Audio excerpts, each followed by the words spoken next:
අතින් message type කරපු කාලේ ඉවරයි. සිතුවිලි වලින් මැසේජ් එකක් ටයිප් කරන්න පුළුවන් කිව්වොත් මොකද කියන්නේ? එහෙමත් නැත්නම් ඔයාගේ ෆෝන් එකෙන් කම්පියුටර් එකෙන් කරන ඕනම වැඩක් අත් දෙක පාවිච්චි නොකර අඩුම ගානේ වොයිස් කමාන්ඩ් එකක්වත් පාවිච්චි නොකර කරන්න පුළුවන් කිව්වොත් මොකද කියන්නේ? Welcome to the world of brain computer interfaces. BCI එකකින් එහෙමත් නැත්නම් brain computer interface එකකින් කරන්නේ මොළය සහ බාහිර උපකරණ සිතුවිලි මගින් සම්බන්ධ කරන එක. කොහොමද ඇත්තටම මේක කරන්නේ?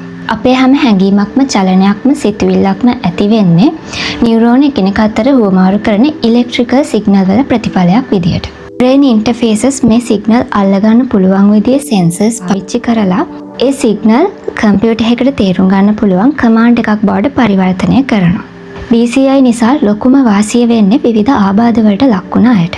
පැරලයිස් කෙනෙක්ට රොබෝටික් ආම් එකක් එයාගේ සිතුවිලි මගින් කන්ට්‍රෝල් කරන්න, එයාගේ අදහස් හුවමාරු කරන්න.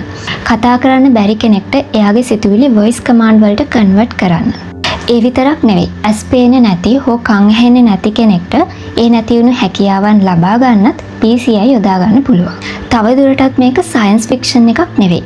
ඇමරිකාවේ නියුරලින්ක් සමාගම මේ වෙනකොටත් ඉන්නේ එයාලගේ ක්ලිනිකල් ට්‍රයල් ෆේස් එකේ. මේ වෙද්දී එයාලා රෝගීන් 20කට වැඩියෙන් ඉම්ප්ලාන්ට්ස් කරලා තියෙනවා. මෙයාලට පුළුවන් වෙලා තියෙනවා බ්‍රේන් සිග්නල් වලින් කම්පියුටර් කර්ස් එක පාලනය කරන්න, ටෙක්ස්ට් එකක් ටයිප් කරන්න, පොඩි ගේම්ස් ප්ලේ කරන්න සහ සොෆ්ට්වෙයාර් එක ඉන්ටරැක්ට් වෙන්න.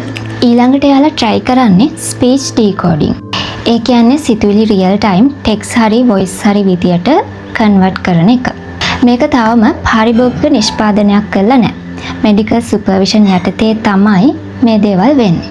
හැබැයි ඒ අතින් චීනයේ පියවරක් ඉස්සරහින් ඉන්නවා. චීනයේ රෝගීන් සඳහා BCI අප්‍රූව් වෙලා තියෙනවා. මේ වෙනකොට එයාලා අංශභාගයේ රෝගීන් පෙළෙන රෝගීන්ට BCI යොදාගෙන බේසික් හෑන්ඩ් මූව්මන්ට්ස් රීස්ටෝර් කරලා තියෙනවා.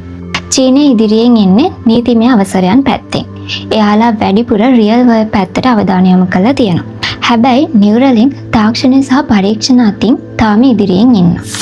මෙන්ටල් ඉල්නස් තියන අයට brain computer interfaces use කරන්න බැරි වෙයිද? brain interfaces වැඩ කරන්නේ අපේ thoughts වලට අදාළ electric signal වලින් නම් සහ ADHD, OCD, anxiety වගේ mental condition වලදී unwanted thoughts ඇති වෙනවා නම් ඒ වගේ සිතුවිල්ලකට BCI එකක් වැඩ කළොත් හැම අනවශ්‍ය සිතුවිල්ලකටම ඇක්ෂන් එකක් කළොත් කෙනෙක්ට ඇත්තටම කරන්න ඕනේ වැඩක් සහ අනවශ්‍ය සිතුවිල්ලක් අතර වෙනස හඳුනගන්න එක BCI වලට තියෙන චැලෙන්ජ් එකක්. හැබැයි මේකට විසඳුමක් විදියට future brain computer interfaces personalize විදියට එහෙම නැත්නම් පුද්ගලයාගෙන් පුද්ගලයාට විශේෂ වෙන විදියට හදන්න පුළුවන්. ඒ පුද්ගලයාගේ මොළයේ හැසිරීම අඳුනගෙන එයාගේ ඇත්තම සිතුවිලි සහ අනවශ්‍ය සිතුවිලි අතර වෙනස්කම් අඳුනගන්න, patterns අඳුනගන්න AI technologies use කරන්න පුළුවන්. ඒ විතරක් නෙවෙයි, BCI මේ mental condition තියන අයට උදව්වක් කරගන්නත් පුළුවන්.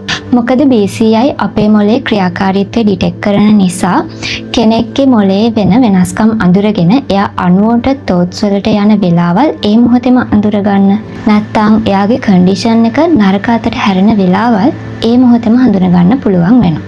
සහ ඒ මගින් ඒ කෙනාට හැකියාව ලැබෙනවා ඒ සිතුවිලි පාලනය කරගන්න, නැත්නම් ඒ සිතුවිලි වල patterns වෙනස් කරගන්න.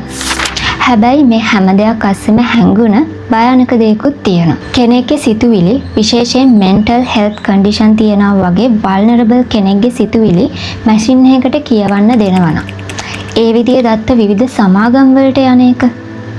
ඒ වගේ දේවල් නොවෙන්න අපිට strong ethical guidelines උත් හදාගන්න වෙනවා.